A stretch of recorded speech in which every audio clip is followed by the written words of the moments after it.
과 함께 시장의 조정 양상을 어떻게 볼 것이냐, 어떻게 대응해야 할 것이냐. 오늘의 시황 해설은 KR 리서치 김대준 대표님과 함께 하겠습니다. 대표님 어서 오십시오. 안녕하십니까. 주제를 저희가 먼저 잡는데요. 확인 좀 하고 갈게요. 자, 전반적인 조정장입니다. 기회는 어쨌든 실적에서 찾아야 된다. 네, 동의하고요. 일단은 조금 원론적인 질문이지만 잘 가다가 주식시장이 최근에 좀 조정받는 배경은 어디 있는 걸까요? 그 전에 지난해 시장이 한참 어려웠을 때 네. 우리 예앵커가 저와 대화했던 내용 중에서 네. 중요했던 제가 각인이 되었던 내용을 한번 우리 시청자 여러분께 네. 말씀을 드리고 네. 시작을 하도록 하겠습니다. 시장이 2150포인트, 2200포인트 상당 지수에서 등락의 장이 나타났을 때 네. 굉장히 무서웠죠. 어려웠죠. 예. 이때 저에게 해준 말이 네. 종교인은 새벽 예불과 새벽 기도가 숙명이라고 했습니다. 운동선수는 부상이 숙명이라고 그랬고요. 예. 주식 투자자는 기다림이 숙명이라고 했습니다. 그 어려운 장을 기다림을 통해서 한 단계 업그레이드된 지금의 지수 상황에 들어왔다라고 판단이 되고 있고요. 네. 그렇다면 지금 시장에서 우리가 중요하게 판단해야 할 대목이 무엇인가라고 네. 판단을 해석을 했을 때 마찬가지의 기다림의 과정입니다. 단 그때와 지금은 상황이 다릅니다. 그때는 낙폭 과대되어진 종목들이 제자리를 찾아가는 과정에서 주가 회복이 있었다면 지금의 장은 새로운 시장을 만들어 가기 위한 과정에서의 시장 흐름에서의 예. 등락장이라고 보고 있고요. 지금의 장을 두 가지 관점에서 저는 해석을 하고 있습니다. 좀 크게 시장을 판단했을 때 지금 장이 조정을 받고 있고 등락의 장이 나타나고 있고 크게 뻗어나가지 못하는 시장에서의 상황은 단연 무역수지 적자와 원화 약세에 대한 이유에 대해서 조정의 원인을 찾을 수 있을 것입니다. 네. 최근에 미국의 달러 인덱스 지수와 연동해서 국내 원달러 가격 흐름을 살펴보게 되면 오늘 기준으로 1,326원 정도 하고 있습니다. 최근에서의 1,320원 박스 상단을 돌파해서의 움직임이 진행되고 있거든요. 달러가 약세잖아요, 요즘. 그러면 사실 원화가 좀 강세로 가야 되는데 약해요, 그죠? 네, 맞습니다. 이 이유는 무역 수지 때문이라고 볼 수가 있겠죠. 수출도 6개월 연속해서 감소세 진행을 하고 있고 무역 수지도 13개월 연속해서 적자를 보여주고 있습니다. 또 뭐 외국인 또 배당금, 뭐 송금 이런 요인도 좀 수급적 요인도 좀 겹쳐 있고. 네, 그렇습니다. 그런데 여기서 부정적으로만 시장을 판단할 수 있는 것보다는 우리가 조금의 긍정의 판단을 가지고 시장을 바라볼 수 있을 것입니다. 올해 기준으로 해서 1, 2, 3월 수출과 무역 수지 상황을 보게 되면 1월 수출은 대략적으로 450억, 2월은 500억, 3월은 550억 수출 약간의 증가 추세의 흐름을 보여주고 있습니다. 무역 수지 측면에서 보더라도 1월에 최악이었죠. 12억 달러, 120억 달러 무역 수지 적자가 나타났고요. 2월에는 50억, 3월에는 한 45억 정도. 조금씩이지만 개선되는 현상에서 모습이 나타나고 있습니다. 지금 장이 정체되어진 흐름의 모습을 보여주는 것은 단연 무역 적자에 대한 여기에 따른 원화 가격의 평가 절하 현상이고요. 그게 하나고 두 가지로 했잖아요. 이유가 또 하나는 짧은 흐름에서의 내용, 시장을 짧게 긴 흐름이 아니고 짧게 판단해서 최근의 장 상황이 등락의 장에서의 변동성 유지가 되는 시장의 모습은 주요 일정입니다. 이번 주에 주요하게 예정되어 있는 미국의 기업 실적 있죠. 마이크로소프트를 비롯해서 메타, 아마존 같은 기업들의 실적 발표가 예정이 되어 있습니다. 그리고 주 후반에 미국의 GDP와 PCE 발표가 있죠. 그리고 한미 정상회담이 있고요. 이런 굵직굵직한 시장 이슈에 대해서 지금 시장에 남아있기 때문에 시장은 올라가면 두들겨 맞고요. 내려가면 다시 되반등의 모습이 나타나는 이러한 형태에서의 시장이 나타나고 있고 이러한 모습은 이번 주 상황에서 좀 더 이어질 가능성이 있겠구나. 그렇다면 지금의 박스 등락장에서의 변동성이 심한 장은 다음 주 상황이 돼야 개선이 될 것 같습니다. 다음 주에는 우리가 다 아는 이와 같이 연준의 금리 인상 결정 FOMC 회의가 있습니다. 그리고 애플의 실적 발표가 있겠죠. 그러면 여기에서 시장의 어느 정도의 방향성을 확보할 수 있는 시장의 흐름이 진행이 될 것 같기 때문에 다음 주 정도 선에서 시장에 일정 방향성이 나타나는 흐름이 진행되고 이번 주는 박스 내에서의 등락장에서의 상황이 나타날 것이라는 측면에서의 시장의 전체 큰 흐름에서의 내용을 판단해 볼 수 있을 것입니다. 정리 좀 하겠습니다. 기본적으로 그러니까 지금 조정이냐 아니면 다시 추세적인 약간 하락세의 전환이냐 이런 질문이 있을 수 있는데 조정으로 보시는 거고요. 그죠? 네. 도약하기 위한 일보 후퇴라고 봐야 되겠죠. 그리고 이제 단기적으로는 FOMC 전까지는 이런 박스권에서의 등락 변동성이 있고 FOMC 이후에 방향을 좀 잡을 거다. 네. 가능하면 기대하기는 안정적으로 네, 그렇게 말씀하신 거죠. 그러면 뭐 이번 주 그리고 FOMC 전후에서 또 5월이 다가오잖아요. 네. 5월에는 전통적으로 약했다. 그죠? 이 부분을 그러면 어떻게 조정장이라고 보신다면 어떻게 대응해야 될까요? 시장의 조정장이라고 판단을 시장에서 많이 얘기를 하시는데요. 조정은 지수의 급락 상황에서의 조정이 아니고 우리가 조정을 판단할 때 두 가지 관점이죠. 기간의 조정이 있고요. 가격의 조정이 있습니다.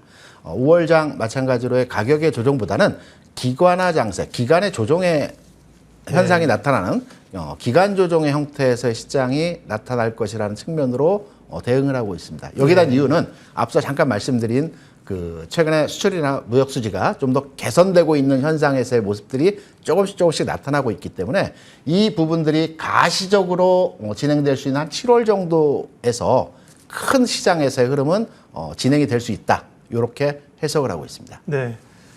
조정이라는 얘기는 제가 지난번에 얘기했지만요. 시장에서 조정이라고 얘기하는 거는 점잖게 얘기하는 거죠. 하락이에요. 사실은 그렇잖아요. 그렇죠. 네. 하락의 폭을 얘기하는 건데 이렇게 충격적이지 않은 하락을 조정이라고 얘기하는 건데 주식시장에서는 이제 하락이라는 말을 잘 안 쓰고 애들러서 조정이라고 합니다. 두 가지가 있습니다. 조정은 말씀하신 것처럼 주가가 조정되면 가격 조정이 있고 가격은 별로 조정 안 받는 기간 조정이 있고요.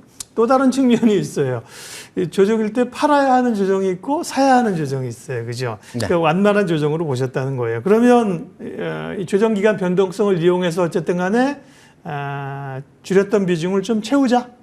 포트폴리오를 변경하자는 게 좀 더 구체적인 내용으로 해석이 가능할 겁니다. 네. 기존까지는 주가가 낙폭이 과대되어져서 일정 수준의 주가가 회복하는 과정에서 진행이 나타났죠. 네. 앞으로의 시장은 시장에서의 차별화된 장세에서의 종목 움직임이 진행될 겁니다. 우리 앵커도 잘 기억하시겠지만 지금의 장을 지난 2004년 대세 상승장과 또 2009년부터 금융위기 이후에 다시 가치주가 움직여서 실적 장세의 성격과 지금의 장을 많이 대비해서 등치시킨 해석을 하고 있습니다. 네. 그 당시에 많은 주가의 상승을 이뤄줬던 종목들의 업종이 차화정 기억하시죠? 그렇죠. 예. 7공주 기억하시죠? 그렇죠. 이런 네. 선별화된 기업 실적을 기반으로 해서 움직였던 종목들이 그 당시 시장에서 굉장히 수익률을 많이 만들어냈습니다.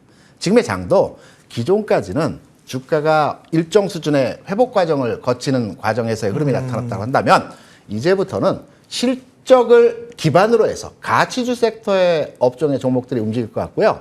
특히 최근 2020년, 2021년은 유동성을 기반으로 해서 시장의 돈을 기반으로 해서 돈의 힘에 의해서 움직였던 장이라고 한다면 이제는 실적 장세 성격에서의 가치주, 네. 특히 주식 투자자들 입장에서 기존까지는 시장에서 주가가 많이 움직일 수 있는 성장성을 배경으로 한 종목들이 많이 움직였고요.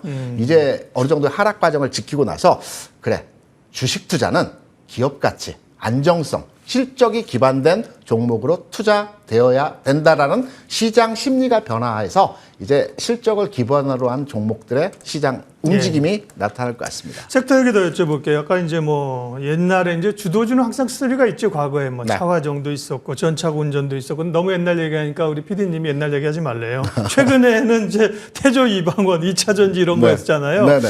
그런 어떤 성장주가 지금 어쨌든 2차 전지 시장을 주도했어요. 네. 쉬고 있는데 이런 쪽을 다시 가야 되는 거 아닌가 생각하는데 지금 또 가치주를 얘기하셨어요. 좋게 봐야 될 보시는 섹터가 어디예요? 2차 전지 업종의 섹터를 성장주라고 우리가 지금 평가를 하는데 이제 성장주에서 2차 전지는 가치주로 넘어갔습니다. 왜냐하면 그래요? 예. 에코프로의 그 기준으로 해서 영업 실적을 우리가 판단을 해보게 되면 2021년도에 대략 한 800억 정도 했었고요. 2022년도에 6천억 정도 영업 실적이 나왔습니다. 네. 기본적으로 영업 실적이 6천억에서 1조 정도 된다라고 한다면 성장주 섹터의 업종보다는 이제 가치주로에 넘어가는 실적을 기반으로 한 주가 움직임이 나타나는 현상으로 우리가 이해를 해야 되는 것입니다. 그리고 우리가 가치주, 실적주라고 한다면 잘 판단해 보게 되면 최근까지의 경기가 굉장히 위축된 상황의 흐름이 진행됐습니다. 정부에서는 한미 공이 경기 부양을 위해서, 경기 활성화를 시키기 위해서 첫 번째로의 진행 과정이 건설입니다. 개발입니다. 투자 확대입니다. 이러한 과정에서 업종 분석을 들여다보게 되면 내년도에 우리나라도 그렇고 미국도 그렇고 4월과 11월에 선거가 있습니다. 선거를 앞두고 올해 이런 기간 산업 중심으로 한 투자 확대 정책이 나타날 것으로 예상을 하고 있습니다. 네. 그렇다면 주택건설 경기는 최근의 침체 상황이 단번에 호전되는 흐름으로 변화하기는 좀 어렵습니다. 반면에 토목과 관련된 플랜트죠. 엔지니어링입니다. 이쪽의 산업은 역시 가능성을 두고 판단하고 있다라는 전통 측면에서 건설보다는 이제 SOC나 또 인프라, 그렇죠. 전력, 설비 이런 쪽. 그렇죠. 네네. 우리가 이제 그 주시장에서 섹터로 종목으로 판단을 네. 해보게 되면 주로 이제 그 건설, 주택 건설이라는 섹터를 보게 되면 건축과 토목의 합성어죠. 네.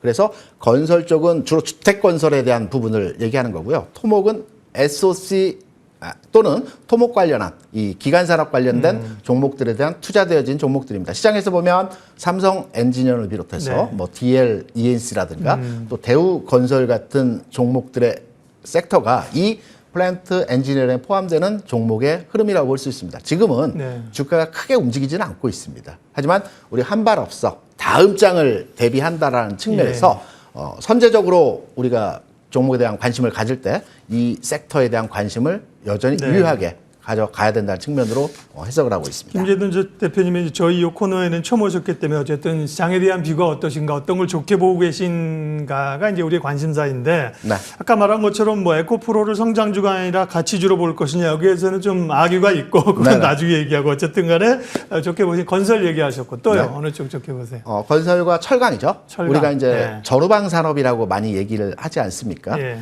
전방 산업이라고 하면 최종적으로 소비자에게 물건이 도달하는 산업군을 전방 산업이라고 하고 후방 산업은 거기에 물건을 대주는 업종의 네. 산업이거든요. 전방 산업이라고 하면 보통 건설, 자동차, 조선 이 업종을 전방 산업이라고 합니다. 네. 그리고 후방 산업은 철강이죠. 경기가 위축되어서 경기가 호전되는 과정으로 진행되어질 때 첫 번째로 이제 그 건설 경기, 주택 토목 경기를 활성화시킨다는 말씀을 드렸는데 첫 번째로의 건설이나 또는 자동차의 소비가 늘어나기 위해서는 후방 산업의 철강 업종에 대해서도 관심을 가져야 되는 측면에서의 현 시점이라고 볼 수 있습니다. 네, 건설, 철강. 네. 그리고 실적 관련해서는 어쨌든 실적 발표 시즌인데 네. 실적 관련해서 눈에 띄는 주목해야 될 기업은 자동차? 여전히 네. 아마 많은 매체에서 자동차 네. 업종을 다시 한번 바라보자라는 얘기들 많이 들으셨을 겁니다. 네. 저 또한 자동차 업종에 대해서 앞으로 전망치를 상당히 긍정적으로 판단하고 있고요. 네. 다만 자동차 완성차 기업보다는 부품주. 저는 부품주에 대한 관심도를 가져가야 되는 측면이라고 보고 있고요. 네. 자동차 업종을 들여다보게 되면 그 지난 2011년, 12년 이때 사상 최대 실적을 발현했습니다. 그리고 나서 오랜 기간 그 주가가 등락의 과정이 진행이 되었죠. 올해 특히 이번 주에 현대차, 기아 실적 발표가 예정되어 있습니다. 좋은 실적 나올 것으로 다들 판단하고 있습니다. 역대급이라고들 네. 합니다. 그래서 아직 주가 측면에서 현대차 기준으로 해서 2011년도, 12년도에 그 역대 25만 원 고점을 아직도 실현 돌파하지 못하는 상황에서의 가격 진행이기 때문에 여전히 자동차 업종은 저평가이고요. 다만 우리가 주식 투자에서 수익률 게임 측면에서 좀 더 빠른 흐름의 종목을 판단해 보게 되면 부품주가 더 가볍다. 네, 가벼운 측면에서 접근이 가능하다고 보고 있습니다. 예, 오늘은 뭐 얘기하다 보니까 준비된 시간이 훌쩍 갔습니다. KR리서치 김대준 대표님과 시장 조정의 양상을 어떻게 볼 것이냐, 어떤 섹터를 준비하면서 갈 것인가를 얘기했습니다. 대표님 고맙습니다.